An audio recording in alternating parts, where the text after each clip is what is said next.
Хягтүрэгт агуй ялалтын 80 жилийн ойг өгцсөн бэлтгэл ажил эд өрнөж байна.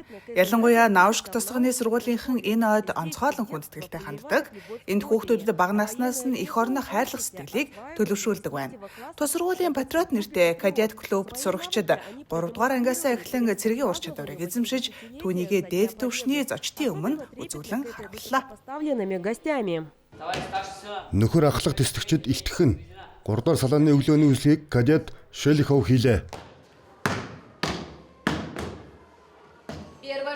Жагсаалын ор эхний игнээ урагш, хоёр алхам марш. Эргээд салааны захирагч нар хувцаслалт гадаа төрхийг шалга. Охид хөвгүүдийн адил жагсаалын болон галын бэлтгэл хийж, хурд хүч, хурц мэргэн, төсвөр төвчээрийн чадвараа хөгжүүлж байна. Манай клубын сурагчдын бие бэлдэр, төсвөр хатуужил сайн хөгждөг юм. Хүүхдүүдийн хичээлд их дуртай. Та яагаад энэ клубт орголсон бэ, Ярослава? Би 7 дугаар ангиасаа шилжиж ирсэн. Надад ийм үйл ажиллагаа таалагддаг. Би бол нээлттэй, олон талт хүн. Тэгээд л янз бүрийн үйл ажиллагааг хийж үзмээр санагдсан. Цэргийн сэдв ер нь таалагддаг л да. Сургуулийн зүгээс мөн хүүхдүүдэд сайхан сэтгэл ядарсан нэгэндээ тусламжийн үн цэнийг ойлгуулах, хэрэгцээтэй хүмүүс дэмжлэг үзүүлэх сэтгэлийг төлөвшүүлэхэд анхаарч байна.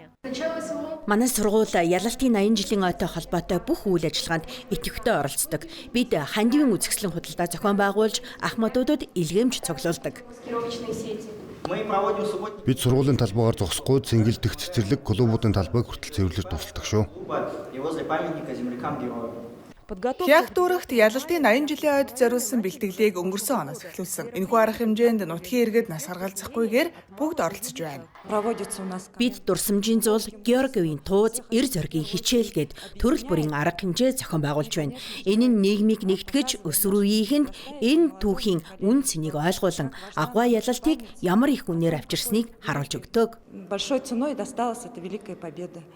Үүнээс гадна Наушкын төмөр замын боомтод хүүхдүүдэд зориулсан эх оронч булан байгуулж 5 дугаар сарын 9-ний өдрийг угтаж түүхийн танин мэдхүй аялал зохион байгуулж байна. Ингэснээр зочдод эх орныхоо болон төр улсынхаа түүхийг илүү сайн ойлгоход тусалдаг.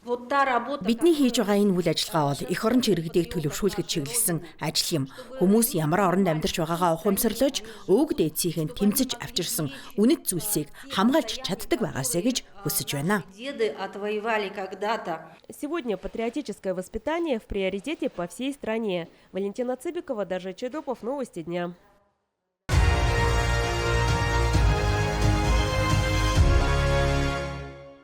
52 дугаар цэцэрлэг болох Ай гангийн барилга бараг 70 жилийн өмнө баригдсан бөгөөд олон жилийн турш их засвар нэгсээр иржээ.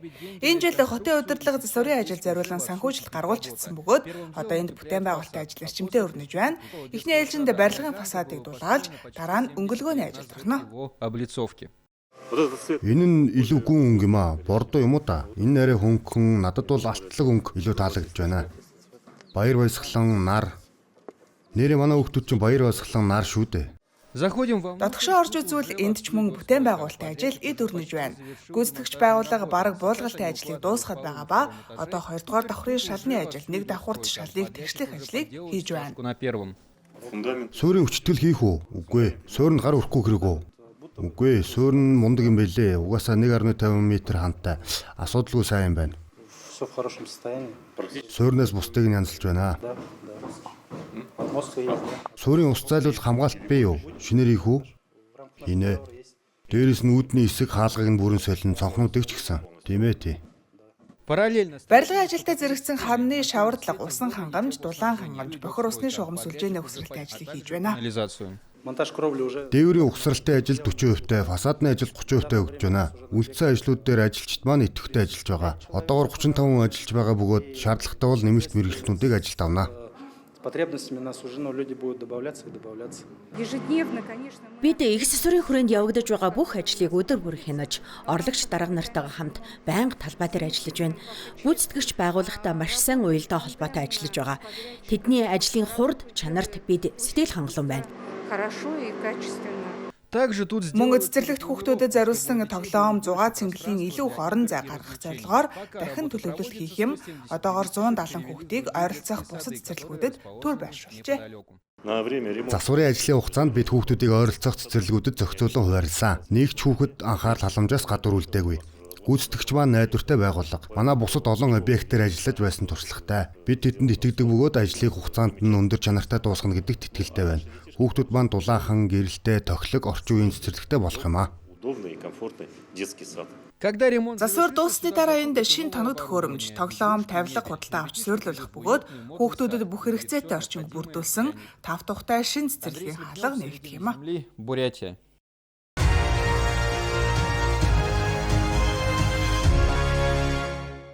О людях чувствах. Ирхүү хотод хүнлэх сэтгэл амьдралын тухай өгүүлэх шин жүжигүүдийг үзүүлэхнэ. Хотын театрын хамтлагууд Полиус алтан уйлрал уралдааны шилдэг 8 бүтээлийн тоонд багтсан байна. Шалгаруулалтын шатанд Оросын бүс нутгуудаас ирсэн оролцогчид 63 мэргэжлийн театр, уран бүтээлийн хамтлаг сонирхогчдын бүлэмгүүдийн 70 жүжиг төлөвлөжээ. Уралдааны зорилго нь бүс нутгийн театрын бүтээлүүдийг олон нийтэд хүргэж, театрын салбарын хөгжүүлэлд дэмжлэг үзүүлэхэд оршиж байна. Театрального сообщества. Ангарсаг хотын Чудак ардын театрт тусгай шагнал олгоно. Тэд 2 дахь жилдээ дараалан тусгай шагнал хүртэж байна. Энэ удаад тэд нохойн зүрх жүжигэ бүрэн ихээр нь тоглож, фестивалийн хөтөлбөрийн хүрээнд төлөвлөх болно. Основной условие. Энэ улирлын шинэ бүтээл оролцох шалгуур нэм гэж шүүгчид онцолж байна. Шалгаруултыг театрын шүүмжлэгчид мэргэжилтнүүдээс бүрдсэн шүүгчдийн бүрэлдэхүүн хийжээ. Шилдэг 8 хамтлаг 7 сая рублийн шагналын сан хуваан авах бөгөөд энэ хөрөнгийг шинэ тоног төхөөрөмж, хувцас хэрэглэл, тайзны засал чимэглэл, сургаалт, территорийн эрхүү наадамд оролцох зардалд зориулан ашиглах боломжтой. Театрын урлаг багасах биш, харин ч тэлж байна. Мэргэжлийн гэсэн хатуу шалгуур бараг байхгүй. Болсон нь сайн хэрэг. Үнэхээр гайхамшигтай бүтээлүүд түрэн гарч байна штэ гэдгийг тодруулж хэлмээр байна. Ну, то есть я имею в виду, что замечательные вещи могут появляться. Жители Иркутской области. Та бүгдийг Полиус алтан уйлрал уралдааны шилдэг жүжигүүдийг үзхийг урьж байна. Эдгээр жүжигүүд 6 дугаар сарын 5-наас 11-ний өдрүүдэд Ирхүүгийн Хлопковын нэрэмжит Академик драмын театр болон Шин драм театрын тайзан дээр тоглогдох юм аа. Тушенко, Артур Ощупкин специально для программы «Новости».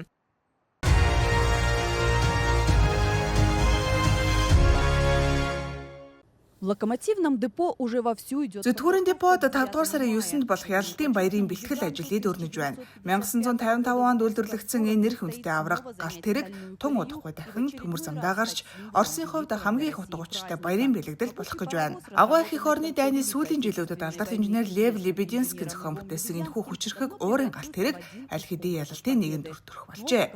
Гэхдээ зөвхөн техник төхөөрөмж төдийгүй уг галт тэрэгт ажилладаг хүмүүс нь ч онцлог юм. Ялалтын цуваа төслийн эхний өдрөөс 5 жилийн туршид Михаил Гимаев энэ уурын галт тэрэгний байнгын машинчин байсаар иржээ. Ажлын хувцастай явахад нь түүнийг өнөөгийн хязгаарын хууль тогтоох хурлын гишүүн гэж танихад ч бэрх байдаг.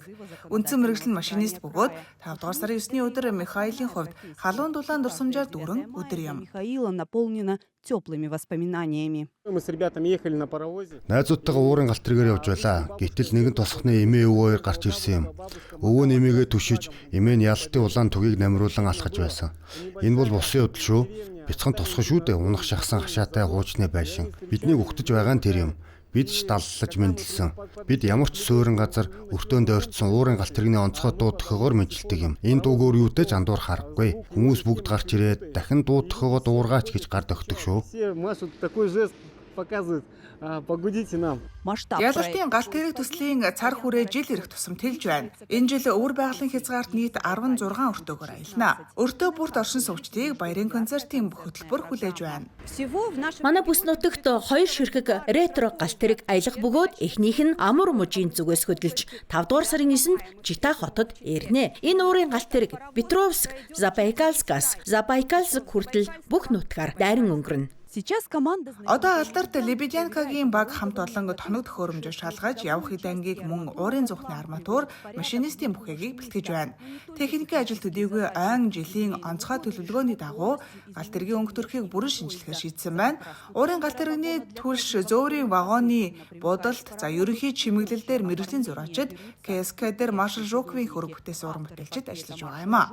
Ялалтын галт тэрэгтээ урд нь ажиллаж байсан баг хамт олон ажиллаж байна. первый раз. Өнгөрсөн жилийн буддаг зарим газраа хагарч муудсан байна. Бид цэвэрлэж боловсруулж замаас түрхлээ. Энэ жил арай өөрөөр хийнэ. Концепц нь шинжлэгдсэн юм. Ялтын 80 жилийн ойд зориулсан тусгай дизайн гаргасан. Цагаан өнгөтэй байх бөгөөд төвд нь их орон баримлын дүрслэлийг цоолтураар хийнэ. Вот так постепенно Ингэж хараас цагаан руу шилжүүлэн энэ жилийн баярын урамсгалыг илүү гэрэл гэгээтэй болохоор зорж байна. Өдөржин шаргуу хөдөлмөрсний эцэст үр дүн харагдаж эхэллээ. 5 дугаар сар хүртэл цөөн хоног үлдсэн бөгөөд зураач уран бүтээлчид Белогорск руу аялаж 2 дахь ялтын галт тэргийгч мөн чимэглэхэд бэлэн болжээ. на земли Забайкальский край.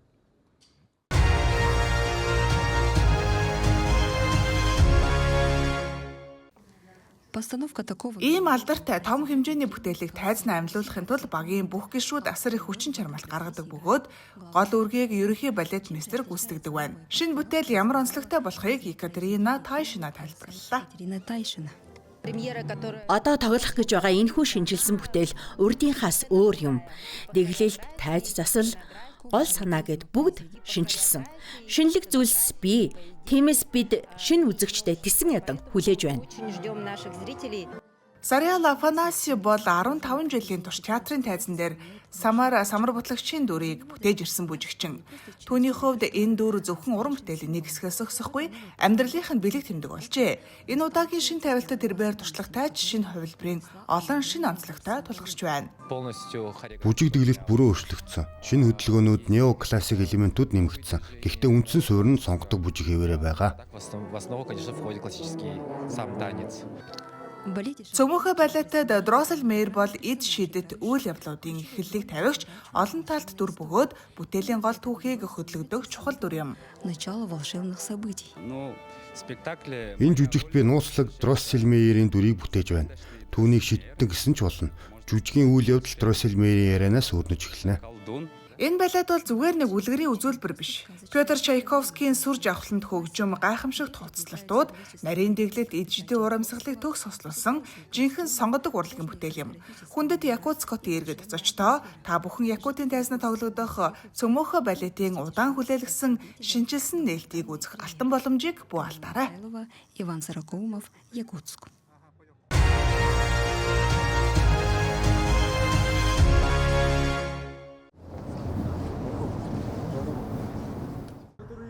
Авга эх орны дайны ялалтын 80 жилийн он босгон дээр Оросын холбооны улсын бүгд найрамдах бурайд улсын засгийн газрын болон дунд боловсролын мэргэжлийн байгууллагуудын төлөөлөл оюутнууд Монгол улсад айлчлалаа. Тэд Пелхановын нэрэмжит Оросын эдийн засгийн их сургуулийн Улаанбаатар дахь салбар сургуулийн сурагчид, оюутнууд удирдлагуудтай хамтран Зөвлөлт холбоот улсын 4 удаагийн баатар бүгд найрамдах Монгол ард улсын баатар Георги Константинович Жуковын хөшөөнд цэцэг өргөж хүндэтгэл үзүүллээ. Энэ үеэр Бороод улсын засгийн газрын гишүүн Монгол улстай хамтран ажиллах сайд Дабажалсан Чирипов авга ялалтад бүгд найрамдах Монгол ард улсын оруулсан хувь нэмэр тусламж нь үнэлж баршгүй гэдгийг онцолж Бурайд Монголын оюутан сурагчдад танилцуулах мэдээлэл өгсөн юм.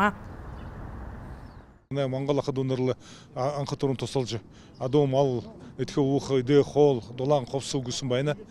Тэгэд баха Монгол оюутан сурагчид оролцож энэ их арга хэмжээнд оролцож баха өөрөнгөө түүх тухай ямар дайм болсон юм яасан бэ гэж мэдж яхад нь их залуушуулд санин хайн байна гэж ханнавж.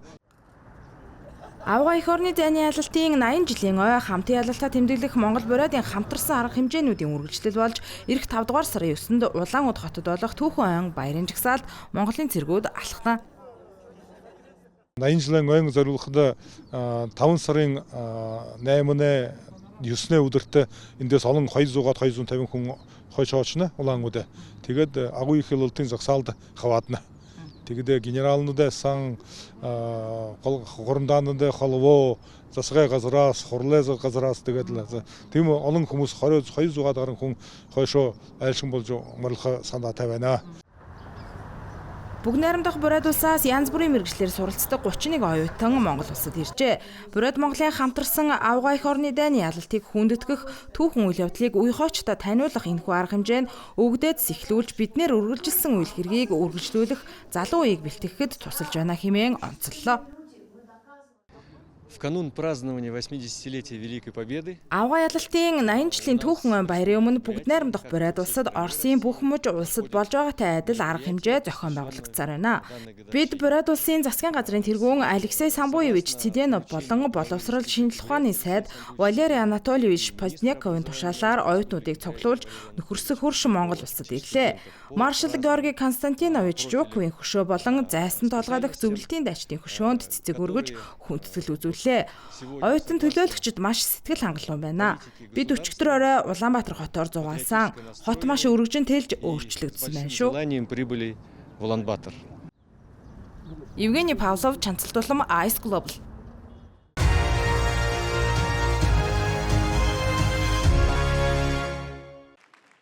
Санкт-Петербург хотын Брянцевын нэрэмжит хүүхэд залуучуудын театрын танхим зочдоор дүрлээ. 3 дахь хонх дугаар нээлтийн хөгжим эхэлмэгц үзэгчид анхаарлаа төвлөрүүлэн бослоо.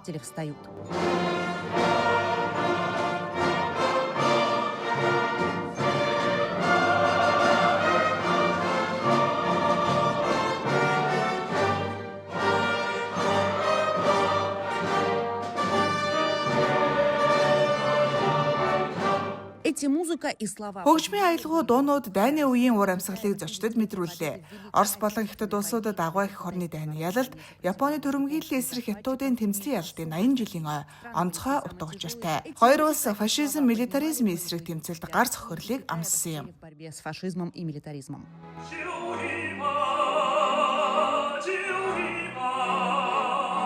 Тайзнаа уран сайхны удирдагч ерөнхий найруулагчтай цорын ганц симфони найрал хөгжимчид тоглож байна. Тус хамтлаг Хятад Оросын хамтарсан бүрэлдэхүүнтэй бөгөөд ердөө 3 жилийн өмнө байгуулагдсан залуу хамтлаг юм. Энэ удаа удирдагчаар Виктория Добровольская ажиллалаа. Орос Хятадд энэ найрал хөгжим богино хугацаанд алдартай болсон. Хөгжим болон хамтран тоглох урлагийн хүчээр сэтгэл зүрхийг нэгтгэдэг ардын дипломатын гайхалтай хэлбэр юм.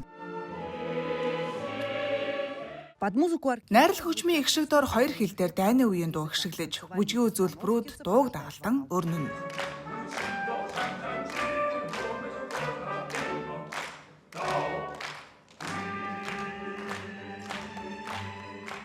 Хоёр улс орны 200 гаруй уран бүтээлчид оролцож байна. Тэдний дунд нас залууч, туршлагатай авьяаснууд ч бий. Би урд нь олон уран бүтээлчийн хамтаар Хятад улсад тоглолтод оролцож байсан. Би болон зарим найзууд маань явсан. Энэ бол үнэхээр үнэтэй дуршлаг. Энэ тоглолтоор бид Баатар өвөг дээдсээ бидний төлөө алтан амиа өргөсөн хүмүүсийг дурсаж байна. Ийм сайхан арга хэмжээнд оролцож байгаадаа үнэхээр баяртай байна. Тоглолтын турш Орос Хятад хэлээр дайны үеийн шүлгүүдийг дууны хэлбэрээс гадна шин дуурийн найруулгаар хөтлөө. Үзэгчид суудлаасаа бусан алга ташин талархснаар амжилттай тоглолт болсон гэдгийг нотлолоо хэмээн удирдаач ярьж байна. Хөгжим, шүлэг, тайзны үйл явдлын хослол нэгэн онцгой уур амьсгалыг бүрдүүлсэн. Энэ нь хөгжимчдийг ч мөн урамшуулсан явдал боллоо. Маш сонирхолтой формат шүү. Бид энэ хэлбэрээр цаашид тоглолт хийнэ гэж бодож байна. Тоглолт нэг амьсгаагаар өрнөлөө. Тайзан дээрээс дахин дурсамжаа хадгалах нь улс бүрийн үүрэг гэж онцлсан юм. Энэ бол зөвхөн баатруудтай хүндэтгэл үзүүлэх хэрэг бус, үнэн түүхийг үлдээж шинэ олон туйлд дэлхийн ирээдүг бүтээх чухал алхам гэдгийг тодорхойллоо. Соёлын харилцаа итгэлцэл ойлголцлыг бий болгодог. Эндээс л найрамдал эхэлдэг юм. Харин нөхөрлөл оршин буй газар салбар бүрийн хамтын ажиллагаа хөгждөг. Только в этом случае возможна дружба. Орос Хятадын түүхэн дурсамжийг хамгаалах нэгэн дуу хоолой өнөөдөр олон улсын хамтын ажиллагааны чухал бүрэлдэхүүн болж байна. Хамтын ажиллагаа урд урдаас илүү ач холбогдолтой болно. Манай хоёр улсын харилцаа түүхэн дээд түвшиндээ байна. Нэн чухал зүйл бол соёлын солилцоо. Соёлын солилцоо харилцаа ойлголцол нөхөрлөлийг хөгжүүлэхэд маш чухал үүрэгтэй. Тоглолтын төгсгөл подмосковны вечера дуу ихшгэллээ. Петербургт дуулж байгаа учраас үгэнд нь жаахан өөрчлөлт оруулж Петербургийн өдөрж болох нь дуулсан байна. Гол нь ийм уран бүтээлийн уулзалтууд олшин гэсэн итгэл байгаа нь чухал юм. Санкт-Петербург.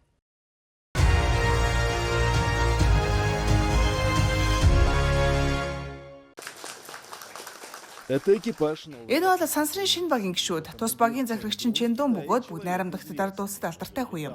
Тэрээр 2016 онд Шинжоу 11, 2022 онд Шинжоу 14 хөлгөөр сансарт нисэж байсан туршлагатай. Энэ миний 3 дахь удаагийн сансрын нислэгч гэсэн би их догдолж байна. Нэг талаас эх орныхоо төлөө 3 дахь удаага сансарт нисэх боломж олж байгаа нь нэр төрийн хэрэг юм. Нөгөө талаас бол сансрын аялал бүр дахин давтагдчихгүй туршлага байдаг бөгөөд энэ удаагийн нислэгийн хувьцад шинэ амжилт гаргахыг зорж байна. Бидний хувьд хамгийн чухал зүйл бол өгсөн даалгаврыг алдаагүй гүйцэтгэх юм аа.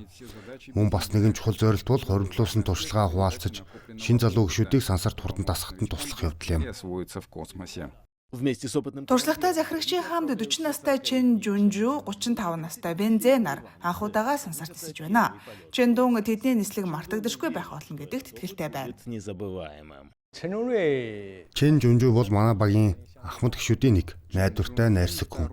Түүний царинаас үргэлж инээмсэглэл ундарч байдаг юм аа. Хүнд нөхцөлч тайван байж чаддаг бөгөөд нисэх хүчний туршлагатай нисэгч тул техник өдөрт хүндөр ур чадвартай. Харин Ванзэ бол өргөн мэдлэгтэй, мундаг боловсрол эзэмшсэн үлгэр жишээ инженер хүн. Тэр маш хурдан ажлын горомд орж чаддаг бөгөөд даалгавартаа бүрэн төвлөрч чаддаг мэргэжилтэй. Шинжоу 20 багийн бүх гишүүд бие биедээ бүрэн итгэдэг. Олон сар үргэлжилсэн хамтарсан сургуульд тэднийг нэгэн цул сайн бэлтгэгдсэн хамт олон болгож чаджээ. Тэднийг хагас жилийн хугацаанд тойрог замд амжилттай үүрэг гүйцэтгэн гэдэгт итгэлтэй байна. Багийн дарга Чэндун бидэнд чухал туршлага, янз бүрийн нөхцөл байдлыг хэрхэн даван туулах талаар зааж зөвлөсөн сургуультын үед маш их тус болсон. Багийн дарга Чэндун ямар ч нөхцөл байдалд хэрхэн зөв хандахыг мэддэг. Ялангуяа урьдчилан таамаглах аргагүй нөхцөл байдалд тэр маш тайван ухаалгаар ханддаг.